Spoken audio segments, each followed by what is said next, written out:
تھا رمضان جا رہا ہے، میری زندگی میں یہ چیزیں آئی یا نہیں آئی، یہ ہمیں سوچنا ہے۔ اگر میں پہلے بھی جھوٹ بولتا تھا اور اب بھی بول رہا ہوں تو کیا فرق پڑا؟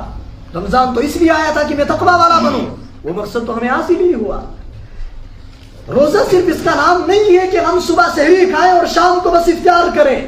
ہماری آنکھوں کا روزہ، ہمارے کانوں کا روزہ، ہمارے ہاتھوں کا روزہ، ہمارے دل و دماغ کا روزہ، ہمارے سارے اعضاء کا روزہ۔ میری آنکھ غلط نہ دیکھے، میرا کان غلط نہ سنے، میرے ہاتھ غلط کاموں کی طرف نہ اٹھیں، میرے پاؤں غلط کاموں کی طرف نہ چلیں۔ اس لیے روزہ آیا تھا تاکہ ہم ان ساری چیزوں سے نکل کر تقویٰ والے بنے۔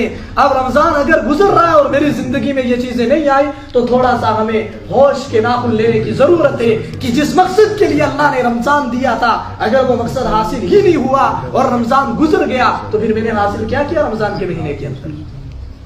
تو آج ہم محاسبہ کریں گے نا انشاءاللہ۔ ہر ایک یہ اپنے دل کے اندر احساس لے کر جائے، کوئی بھی ایسا کام اگر آج بھی میری زندگی میں پایا جا رہا ہے جس سے میرے اللہ ناراض ہوتے ہیں، جس سے حضرت رسول اکرم صلی اللہ علیہ وسلم کے دل کو چوٹ پہنچتی ہے، میں آج سے یہ عزم اور ارادہ کر کے اسی مجلس سے اٹھوں گا کہ انشاءاللہ میں ہر ایسے کام سے بچنے کی کوشش کروں گا، اسے چھوڑ دوں گا اور اللہ کی اطاعت کی طرف آؤں گا۔ اور ہر وہ حکم جس کے کرنے کا اللہ نے حکم دیا، نماز ہے، روزہ ہے، زکوٰۃ ہے، والدین کی اطاعت، فرما برداری، پڑوسیوں کے ساتھ اچھے اخلاق سے پیش آنا، ان کے ساتھ حسن سلوک کرنا، وہ تمام کام جن کے کرنے کا اللہ نے حکم دیا، اگر ان میں کہیں بھی میں سستی کر رہا ہوں، آج سے ہی ہم یہ عزم اور ارادہ کر کے جائیں گے کہ 7 دن ابھی بھی باقی ہیں، ان میں اتنی کوشش کریں گے کہ انشاءاللہ اپنی زندگی کے اندر ایک نکھار پیدا کریں گے نا انشاءاللہ۔ یہ ایک تمہیدی بات تھی۔ مجھے آج اصل میں رمضان کے مہینے کے اندر عام طور سے تقریباً ہر جگہ کے اندر اسلام کا ایک جو اہم رکن ہے اس کو عام طور سے مسلمان ادا کرتے ہیں اور اسے زکوٰۃ کے نام سے قرآن کریم نے یاد کیا ہے۔ یہ اسلام کے بنیادی ارکان میں سے ایک رکن ہے۔ اللہ کے نبی علیہ السلام نے جہاں پر اسلام کے بنیادی ارکان کو شمار کیا وہیں پر فرمایا ہے بنی الاسلام علی 5، اسلام کی بنیاد 5 چیزوں پر ہے۔ شہادت اللہ الہ الا اللہ وان محمد عبدہ ورسولہ، اس بات کی گواہی دینا کہ اللہ کے علاوہ کوئی بھی عبادت کے لائق نہیں ہے اور حضرت محمد الرسول اللہ صلی اللہ علیہ وسلم اللہ کے رسول اور اللہ کے بندے ہیں، اس بات کی گواہی دینا پہلی چیز یہ ہے۔ دوسری چیز آپ علیہ السلام نے فرمائی وَإِقَامِ الصَّلَاةِ، اور نماز کو قائم کرنا۔ دوسری چیز کیا؟ نماز کو قائم کرنا۔ یہ اسلام کی بنیادی ارکان میں سے، اسلام کی بنیادی چیزوں میں سے ہے۔ اور تیسری چیز آپ علیہ السلام نے فرمائی وَإِيتَاءِ الزَّكَاةِ، اور زکوٰۃ کو ادا کرنا۔ قرآن کریم میں بھی جہاں جہاں نماز کا حکم اللہ نے دیا ہے اس کے ساتھ ساتھ زکوٰۃ کا بھی حکم دیا گیا ہے۔ اقیموا الصلاۃ، نمازوں کو قائم کرو، اور اس کے ساتھ وآتوا الزکاۃ، اور زکوٰۃ ادا کرو۔ اقام الصلاۃ وایتاء الزکاۃ مختلف، الذین یقیمون الصلاۃ ویؤتون الزکاۃ، ہر جگہ کہیں ایمان والوں کے اوصاف کو بیان کیا تو ان کے اوصاف کے اندر نماز کا قائم کرنا اور زکوٰۃ کا ادا کرنا اللہ نے بیان فرمایا، اور کہیں حکم دیا تو وہاں بھی نماز کے حکم کے ساتھ ساتھ زکوٰۃ کا حکم بھی دیا گیا ہے۔ یہ اسلام کے بنیادی ارکان میں سے ایک رکن ہے۔ اور زکوٰۃ اس لیے نہیں ہے کہ اللہ کو کوئی نعوذ باللہ من ذالک ہمارے مال کی ضرورت ہے۔ یہ بات تو جب زکوٰۃ کو فرض کیا گیا تھا تو اس وقت کفار مکہ نے بھی کہی تھی لقد سمع اللہ قول الذین قالوا ان اللہ فقیر ونحن اغنیاء۔ زکوٰۃ کا حکم دیا تو یہودیوں نے، کفار مکہ نے، غیروں نے اس وقت کیا کہا جی اب تو ان کا رب ہم سے مال مانگتا ہے، اس کا مطلب یہ ہے کہ ہم مالدار ہیں اور اللہ فقیر ہو چکا ہے، نعوذ باللہ من ذالک، نقل کفر نباشت۔ یعنی وہ بات، اور آج کا ایک مسلمان اللہ کو ماننے والا، نبی علیہ السلام کو ماننے والا، وہ بھی کبھی زکوٰۃ کے معاملے کے اندر اور اللہ کے جو واجب حقوق ہیں ان کے معاملات کے اندر کبھی کبھی ان کی ادائیگی کا جب معاملہ آتا ہے تو زبان سے کبھی اس طریقے کی بات نکال لیتا ہے۔ ہمیں سوچنا چاہیے کہ کہیں ہمارا ایمان خطرے میں تو نہیں جا رہا ہے۔ اسلام کے بنیادی ارکان میں سے ایک رکن ہے، اور اس لیے ہمارا مال اس سے صاف ہوتا ہے، ہمارا مال اس سے پاک ہوتا ہے۔ اللہ کے نبی علیہ السلام نے فرمایا خذ من اموالہم، میرے محبوب صلی اللہ علیہ وسلم لوگوں کے مالوں میں سے زکات لیجیے جن کو میں نے مال دیا۔ مال دینے والا کون ہے؟ اللہ ہی تو ہے۔ اللہ تعالیٰ فرما رہے ہیں جن کو میں نے مال دیا ہے ان کے ان مالوں میں سے آپ زکات وصول کیجئے۔ کیوں؟ تطہرہم بہا، اس زکات کے وصول کرنے کے ذریعے سے ان کا باقی ماندہ مال پاک ہو جائے گا۔ گویا زکات اس لیے ادا کی جاتی ہے تاکہ ہمارا مال پاک ہو جائے۔ اور اللہ کے محبوب علیہ السلام نے ایک جگہ ارشاد فرمایا، یہ روایت حضرت عائشہ رضی اللہ تعالی عنہا سے منقول ہے، وہ فرماتی ہے اللہ کے نبی علیہ السلام سمعت رسول اللہ صلی اللہ علیہ وسلم یقول ما خالطت الزکاة مالا الا اغلقته، جس مال کے ساتھ بھی زکات مل جائے، یعنی جس مال کی زکات ادا نہ کی جائے، اللہ اس مال کو پھر جو باقی ماندہ ہو اسے بھی تباہ و برباد کر دیتے ہیں۔ وہ مال ہمارا جو باقی رہتا ہے اس میں خیر و برکت نہیں رہتی ہے، اس کے اندر گندگی آ جاتی ہے، اور پھر یہ مال نہ جانے کن کن جگہوں کے اندر اور کن کن راستوں کے اندر لگتا ہے، انسان کو پتہ بھی نہیں چلتا ہے، اور کبھی وہ عجیب عجیب الجھنوں کا شکار ہو جاتا ہے، عجیب پریشانیوں کا شکار ہو جاتا ہے، اسے سمجھ میں نہیں آتا یہ میرے ساتھ ہو کیا رہا ہے، لیکن حقیقت میں وہ جو بنیادی ایک اسلام کا رکن ہے اسے نظر انداز کیا، اس کو نظر انداز کرنے کی وجہ سے کبھی اس طریقے کے حالات کھڑے ہو جاتے ہیں۔ یہ نشاندہی تو حضرت نبی اکرم صلی اللہ علیہ وسلم نے فرمائی ہے۔ اور قرآن کریم میں دوسری جگہ اللہ تعالیٰ نے ارشاد فرمایا والذین یکنزون الذہب، اور وہ لوگ الذین یکنزون الذہب جو سونے کو جمع کر کے رکھتے ہیں، والفضة اور چاندی کو جمع کر کے رکھتے ہیں، ولا ينفقونها فی سبیل اللہ، اور اسے اللہ کے راستے میں خرچ نہیں کرتے ہیں، اللہ تعالیٰ فرماتے ہیں فبشرہم بعذاب علیم، میرے محبوب صلی اللہ علیہ وسلم انہیں میری طرف سے ایک دردناک عذاب کی خبر سنا دیجئے۔ یوم یحما علیہا فی نار جہنم، ایک دن آنے والا ہے جس دن ان کے مال کو جہنم کی آگ میں گرم کیا جائے گا، فتکوا بہا جباہہم، اور اس مال کے ذریعے سے ان کی پیشانیوں کو جلایا جائے گا، وجباہہم وجنوبہم، اور ان کے پہلو کو جلایا جائے گا، وظہورہم، اور ان کی کمر کو جلایا جائے گا، اور کہا جائے گا ھذا ما کنزتم لانفسکم فذوقوا ما کنتم تکنزون، یہ ہے تمہارا وہ مال جسے تم دنیا میں جمع کر کے رکھتے تھے، اللہ کے راستے میں خرچ نہیں کرتے تھے، آج اس جمع کرنے کا مزہ چکھو۔ یہ تو اللہ تعالیٰ نے قرآن کریم میں صراحتاً ارشاد فرمایا ہے۔ اللہ کے نبی علیہ السلام نے ارشاد فرمایا، جو میں نے شروع میں روایت پڑھی، حضرت ابو ہریرہ رضی اللہ تعالیٰ عنہ اس روایت کی راوی ہے، آپ علیہ السلام نے فرمایا من آتاہ اللہ مالا، جس کو اللہ نے مال عطا کیا، فلم یؤدی زکاتہ، اس نے اس مال کی زکات ادا نہیں کی، مثل له مالہ یوم القیامت شجاعا اقرع، اس کے اس مال کو قیامت میں ایک زہریلے سانپ کی شکل دی جائے گی، جس کے زہر کی وجہ سے اس کے سر گنجا ہوگا، اس سانپ کے پورے جسم پر بال ہوں گے مگر سر پہ بال نہیں ہوں گے، کیوں؟ اس لیے کہ زہر اتنا زیادہ ہوگا کہ سر پر بال ٹکیں گے نہیں اس کے۔ اللہ کے نبی علیہ السلام نے فرمایا فَيُطَوَّقُهُ، وہ سانپ کل قیامت میں آئے گا اور آ کر انسان کی گردن کے ساتھ لپٹ جائے گا، اور لپٹنے کے بعد وہ اس کے منہ میں اپنا سر داخل کرے گا، پھر اس کو جبڑے سے پکڑے گا اور جبڑے سے پکڑ کر کہے گا انا مالک، میں وہ تیرا وہ مال جسے تو دنیا کے اندر جمع کر کے رکھتا تھا، انا کنزک، میں وہ تیرا وہ خزانہ جسے تو دنیا کے اندر جمع کر کے رکھتا تھا، اور تیرا خیال یہ تھا کہ یہ مال شاید میرے پاس ہمیشہ رہنے والا ہے، تو نے اللہ کا واجب حق ادا نہیں کیا، آج اس کا مزہ چکھ۔ میرے ایمانی بھائیوں، بڑا مشکل مرحلہ، اگر ہم نے حساب کر کے اپنے مال کا حساب کر کے زکات ادا نہ کی تو کل قیامت میں بڑی مشکلات کا سامنا کرنا پڑے گا۔ اس لیے ہم کرتے نہیں ارادہ کہ اپنے مالوں کی زکات ادا کریں گے انشاءاللہ، پورا حساب کر کے، خواہ وہ زکات ہو، خواہ وہ صدقہ فطر ہو، اللہ کی طرف سے جو بھی واجب حق عائد ہوتا ہو، اور اس کے علاوہ بھی رمضان کا مہینہ ہے، اس میں جتنا خرچ کریں گے اتنا خیر و برکتیں آئیں گی، نفلی صدقات کا بھی اہتمام کیجیے، کیجئے، کریں گے انشاءاللہ، یہ عزم کرتے ہیں، یہ ارادہ کرتے ہیں۔ اب زکوٰۃ سے متعلق تھوڑے بنیادی مسائل میں آپ کے سامنے ذکر کرتا ہوں، ذرا دھیان سے سمجھیے۔ زکوٰۃ کی فرضیت کے لیے بنیادی 5 شرطیں ہیں۔ کتنی؟ 5 شرطیں۔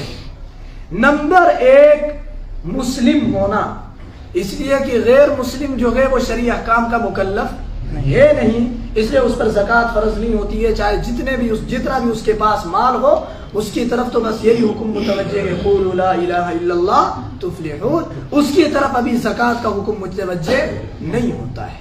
تو پہلی شرط تو یہ ہے۔ نمبر 2 دوسری شرط عاقل ہونا۔ کیا ہونا؟ عقل مند۔ اگر اللہ نہ کرے کسی کا دماغی توازن کھو گیا ہو، کسی کا دماغی توازن ٹھیک نہ ہو، وہ پاگل ہو گیا ہو، کچھ اس طریقے کا مسئلہ ہو گیا ہو، چاہے اس کے پاس کتنا بھی مال ہو، اس کے اوپر زکوٰۃ فرض نہیں ہوتی ہے، اس لیے کہ زکوٰۃ کی فرضیت کے لیے عاقل ہونا، عقل کا صحیح سالم ہونا بھی کیا ہے؟ شرط ہے۔ کتنی شرطیں آ گئی؟ 2۔ نمبر 3 بالغ ہونا۔ کیا ہونا؟ نابالغ کے پاس چاہے جتنا بھی مال ہو، اس پر زکوٰۃ فرض نہیں ہوتی ہے۔ ہاں اس کے گھر والے یا وہ خود نفلی صدقہ جتنا دینا چاہے تو اللہ اس کے اس اجر کو ضائع نہیں کرتے ہیں، اس کا اجر بھی اللہ کے یہاں محفوظ رکھا جاتا ہے، لیکن زکوٰۃ اس پر فرض نہیں ہوتی ہے۔ کتنی شرطیں آ گئی؟ 3۔ چوتھی شرط جو فی الحال آپ شاید سمجھ بھی نہ پائیں اور یہاں کے تعلق سے ہے بھی نہیں، وہ آزاد ہونا۔ پہلے تھا کہ کبھی ایسا ہوتا تھا کہ کہیں پر کوئی اسلامی کوئی لشکر گیا، کوئی اس طریقے کا مسئلہ ہوا، وہاں سے پھر کچھ قیدی آ گئے، وہ اسلامی جو لوگ تھے ان کے درمیان میں تقسیم ہو جاتے تھے تو وہ غلام بن جاتے تھے۔ تو اگر کوئی غلام ہو، غلام پر زکوٰۃ فرض نہیں ہوتی ہے، اس لیے کہ غلام تو خود اپنے آقا کی ملکیت ہوتا ہے، تو اس کا مال بھی آقا کی ملکیت ہوتا ہے، اس کا کچھ بھی نہیں ہوتا ہے، تو اس پر زکوٰۃ فرض نہیں ہوتی ہے۔ اور 5ویں شرط، 4 شرطیں آ گئی، 5ویں شرط ہے صاحب نصاب ہونا۔ کیا ہونا؟ نصاب کے بقدر مال ہونا۔ اس کی تھوڑی سی میں وضاحت آپ کے سامنے کروں گا، ذرا اس کو دھیان سے سمجھنا ہے۔ نصاب کیا ہے؟ اللہ کے نبی علیہ السلام نے اس زمانے کے اندر جو بیان فرمایا تھا، چونکہ ہر دور کے اندر جو اس وقت کے رائج اوزان ہوتے ہیں ان کے حساب سے نصاب کو بیان کیا جاتا ہے۔ آپ علیہ السلام کے زمانے میں مسقال چلتی تھی، دراہم اور دنانیر زیادہ چلتے تھے، ان کا رواج بھی تھا، تو اس لیے اللہ کے نبی علیہ السلام نے چاندی کا نصاب دراہم کے ذریعے سے بیان فرمایا اور سونے کا نصاب مسقال کے ذریعے سے بیان فرمایا۔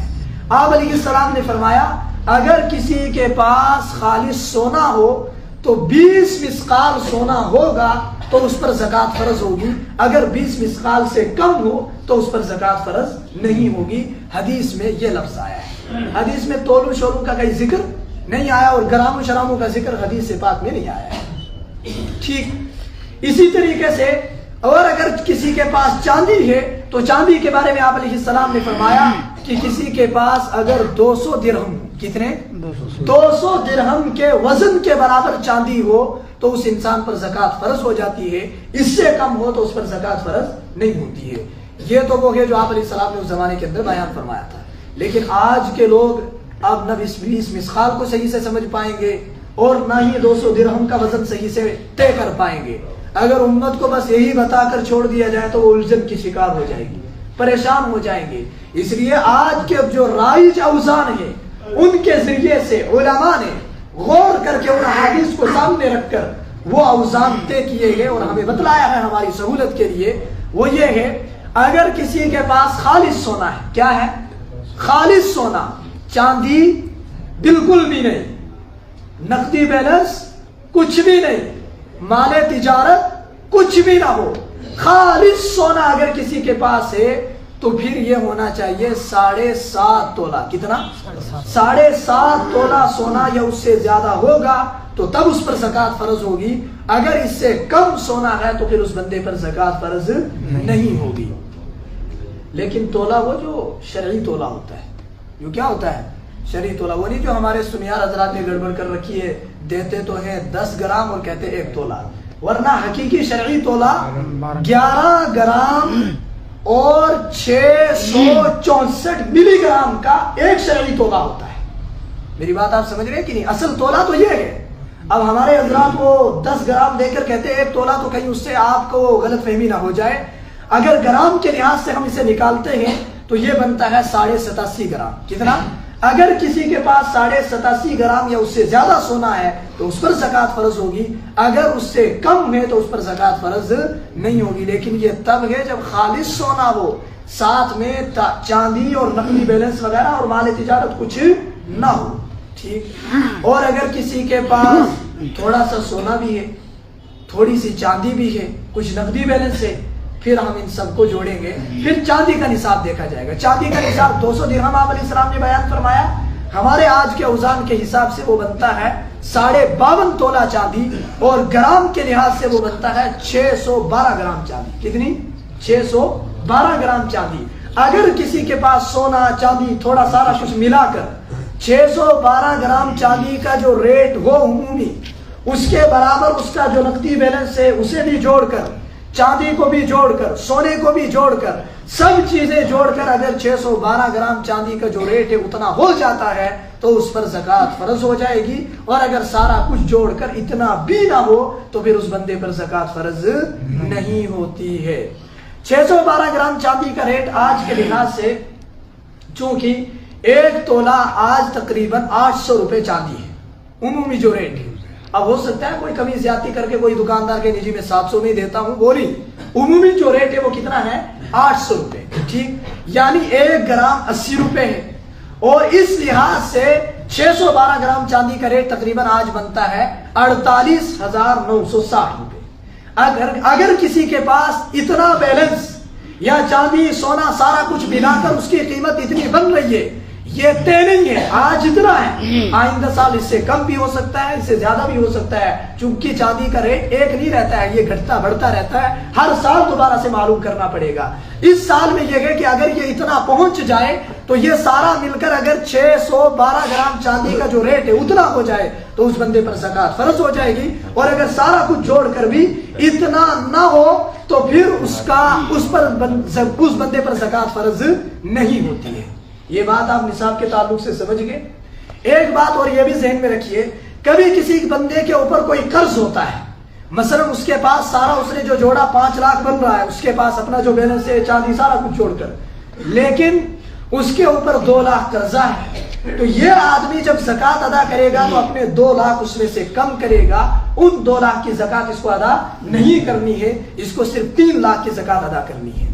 لیکن جس بندے کا قرضہ ہے وہ جب اپنے مال کا حساب کرے گا، یہ جس کے اوپر ہے یہ تو قرض والی مقدار کم کرے گا، لیکن جس بندے کا قرضہ ہے وہ جب اپنے مال کا حساب کرے گا تو جس بندے پر جس پر قرضہ ہے یہ اس مال کو بھی اپنے مال کے ساتھ ایڈ کرے گا، شامل کرے گا اور پھر زکوٰۃ ادا کرے گا. اس کو شامل کرنا ہے جس کا قرضہ ہے، اور جس کے اوپر ہے اس کو اتنی رقم کم کر کے پھر زکوٰۃ ادا کرنی ہے. بہت سارے حضرات اس میں پوچھتے ہیں جی پی فنڈ کا مسئلہ کیا ہوتا ہے؟ جی پی فنڈ جو ملازمین حضرات جو تنخواہ لیتے ہیں اس میں رقم ایک وہ ہوتی ہے کہ گورنمنٹ وہیں سے کاٹ لیتی ہے، اور جب وہ ریٹائر ہو جاتے ہیں اس وقت انہیں وہ دی جاتی ہے. اس میں 2 صورتیں ہوتی ہیں. ایک یہ ہے کہ بعض مرتبہ ملازمین یہیں سے درخواست دیتے ہیں کہ جی ہماری تنخواہ مثلا 1 لاکھ ہے، اس میں سے 20,000 تو گورنمنٹ جی پی کاٹ ہی رہی ہے، لیکن وہ درخواست دیتے ہیں کہ 10,000 مزید اور کاٹا جائے، یہ بھی وہیں رہے، بعد میں جب ریٹائرمنٹ ہو جائے اس وقت یہ سارا میں وصول کروں گا. اگر ہم نے درخواست دے کر کٹوایا ہے تو وہ جو ابھی کٹ رہا ہے اس کو ہم اپنے مال کے ساتھ شامل کریں گے اور اس کی زکوٰۃ ہمیں ادا کرنی پڑے گی. میری بات آپ سمجھ رہے ہیں کہ نہیں؟ اور وہ والی رقم جو بندہ لینا بھی چاہے مگر لے نہیں سکتا ہے، گورنمنٹ کاٹتی ہے، اس کی زکوٰۃ فی الحال ادا نہیں کرنی ہے. جب وہ ریٹائر ہونے کے بعد وہ رقم ہمارے پاس آ جائے گی پھر اس کا حساب کر کے زکوٰۃ ادا کی جائے گی. ابھی فی الحال اس کی زکوٰۃ ادا نہیں کی جائے گی. بہت سارے حضرات یہاں یہ بھی پوچھتے ہیں جی لون نکالا ہوتا ہے. پہلی بات تو یہ ہے جی اس نحوست سے بچائیے اپنے آپ کو، گندی چیز ہے یہ تو جو بھی مسئلہ وہاں سے پیسہ آتا ہے اس کے ساتھ اگر سود نہیں تو سود کا دھواں تو لگا ہی ہوتا ہے. تو اس نحوست سے اپنے آپ کو بچانے کی کوشش کریں. خیر اگر کسی نے نکال لیا ہے تو اس کی زکوٰۃ ادا کرنی ہے یا نہیں کرنی ہے؟ اس میں مسئلہ یہ ہے ہم نے جو لون نکالا ہے اب ہم واپس قسطوں میں کرتے ہیں ادا. مثلا ایک بندہ 10,000 کی قسطیں ہر مہینے پر بھر رہا ہے، ہم نے جب زکوٰۃ کا حساب کرنا ہے تو اس سال کی جو 1 سال کی قسطیں ہیں وہ ہم جوڑیں گے 10-10 ہزار کے حساب سے. اگر ہم نے جوڑا جتنی وہ قسطیں بنی 1 سال کی، جتنی وہ رقم بنتی ہے اس کی زکوٰۃ آپ کو ادا نہیں کرنی ہے، اس کو قرضے میں شمار کیا جائے گا. اس کے علاوہ باقی جتنی بھی رقم بچتی ہے چاہے وہ لون کی ہی کیوں نہ نکالی ہو، اس پر آپ کو اس کی زکوٰۃ ادا کرنی ہی پڑے گی. میری بات آپ سمجھ گئے کہ نہیں؟ یہ زکوٰۃ کے تھے تو خیر کچھ اور بھی مسائل، لیکن اب وقت ہو گیا. یہ مختصر سے کچھ مسائل تھے. صدقہ فطر کا مسئلہ یہ ہے تو وہ بھی صاحب نصاب پر فرض. جو صاحب نصاب نہ ہو صدقہ فطر اس پر واجب نہیں ہوتا ہے. صاحب نصاب جو بندہ ہوگا اسی پر صدقہ فطر واجب ہوتا ہے. مگر زکوٰۃ میں اور اس میں تھوڑا سا فرق ہے. زکوٰۃ صرف 4 قسم کے مالوں پر فرض ہوتی ہے: نقدی بیلنس، سونا، چاندی اور مال تجارت. کون سا؟ یعنی وہ مال جو ہم نے بیچنے کی نیت سے خریدا ہے، ٹھیک، اس پر زکوٰۃ ہوتی ہے. اور جو بیچنے کی نیت سے ہم نے خریدا نہیں ہے اس پر زکوٰۃ. اب کسی بندے کے 10 مکان کرائے پر ہیں تو وہ چونکہ مال تجارت تو ہے نہیں، وہ کرائے پر اس نے مکان دے رکھے، اس سے جو کرایہ آئے گا وہ تو نقدی بیلنس کے اندر آئے گا، اس کی زکوٰۃ تو ادا کرنی ہے، لیکن ان مکانوں کی قیمت کو زکوٰۃ میں جوڑا نہیں جائے گا. اسی طریقے سے کسی کے پاس 10 گاڑیاں ہیں، اسے وہ کرائے پر دے رکھی ہیں، تو چونکہ اس نے کرائے پر دی ہے، بیچنے کی نیت سے اس نے وہ گاڑیاں نہیں خریدی ہیں، وہ مال تجارت میں نہیں آیا. جب مال تجارت میں نہیں آیا تو ان گاڑیوں کی قیمت بنا کر زکوٰۃ نہیں ادا کرنی ہے. ہاں ان سے جو کرایہ وصول ہوگا اس کی زکوٰۃ تو ادا کرنی ہی پڑے گی. ہاں اگر کوئی بندہ ان گاڑیوں کی طرف سے صدقہ دے رہا ہے، جی ان میں حفاظت رہے اور اللہ تعالیٰ خیر و برکت عطا کرے، تو وہ اس کی اپنی مرضی ہے، ادا کرے، لیکن شریعت واجب نہیں کرتی ہے. صدقہ فطر میں یہ مسئلہ ہے. صدقہ فطر میں جو نصاب ہم دیکھیں گے، سونا، چاندی، نقدی بیلنس، مال تجارت، سارا جوڑا، پھر بھی اگر نصاب تک نہیں پہنچا تو ضرورت سے زائد اگر کپڑے ہیں، ضرورت سے زیادہ اگر برتن ہیں، ضرورت سے زیادہ اگر زمین ہے، یہ ساری چیزیں ان کی قیمت جوڑ کر اگر 612 گرام چاندی کا جو ریٹ ہے اتنا بن جائے تو تب بھی صدقہ فطر واجب ہوتا ہے. صدقہ فطر میں بالغ ہونا بھی شرط نہیں ہے. اگر نابالغ بچہ ہے، اس کا والد اگر صاحب نصاب ہے تو والد کو اپنے نابالغ بچوں کا صدقہ فطر بھی ادا کرنا ہوگا. زکوٰۃ نابالغ کی ادا واجب فرض نہیں ہوتی ہے، لیکن صدقہ فطر اس کا بھی ادا کرنا ہے. صدقہ فطر آج کا جو طے ہوا ہے، اس میں اللہ کے نبی علیہ الصلوۃ والسلام نے حیثیتوں کے لحاظ سے درجے متعین کیے ہیں. جو مالک نصاب تو ہے لیکن ادنا قسم کا، یعنی 50، 60 ہزار، 70 ہزار اس کے پاس بیلنس سے بس اتنا ہی ہے، تو وہ ادنا رقم سے یعنی 2.25 کلو گیہوں کی قیمت سے وہ صدقہ فطر ادا کرے، اور وہ تقریباً آج کے حساب سے 60 روپے بن رہا ہے. اور جو تھوڑا اس سے اوپر کے لیول کا ہو، یعنی مالدار ہے اور تھوڑا اس سے اوپر کے درجے کا ہے، وہ 3.5 کلو اس کے جو کی قیمت سے ادا کرے، وہ تقریباً آج 110 روپے بنتے ہیں. اور جو اس سے اوپر کی لیول کا ہو وہ 3.5 کلو کھجور کی قیمت سے، جو درمیانی قیمت کے قسم کے کھجور ہوں ان سے ادا کرے، وہ تقریباً آج کے لحاظ سے 900 روپے بنتے ہیں. اور جو اس سے اوپر کا ہائی فائی مالدار ہے تو وہ 3.5 کلو کشمش کی قیمت سے ادا کرے صدقہ فطر، وہ تقریباً آج 1100 روپے بنتا ہے. یعنی ایک بندے کا صدقہ فطر اتنا ادا کیا جائے. روزے کے کفارے کے بارے میں پوچھا ہے کہ اگر کسی نے جان بوجھ کر روزہ توڑ دیا، اگر جان بوجھ کر روزہ توڑ دیا تو اس کا کفارہ کیا ہے؟ اس کا کفارہ سب سے پہلے تو یہ ہے ایک غلام آزاد کرنا، لیکن وہ سسٹم ہے نہیں یہاں پر. دوسرا درجہ ہے مسلسل 60 دن روزے رکھنا. کتنے؟ 2 مہینے ایک روزے کے بدلے میں. اگر کسی نے جان بوجھ کر توڑ دیا تو مسلسل 60 دن روزے رکھنا، یہ اس روزے کا کفارہ ہے.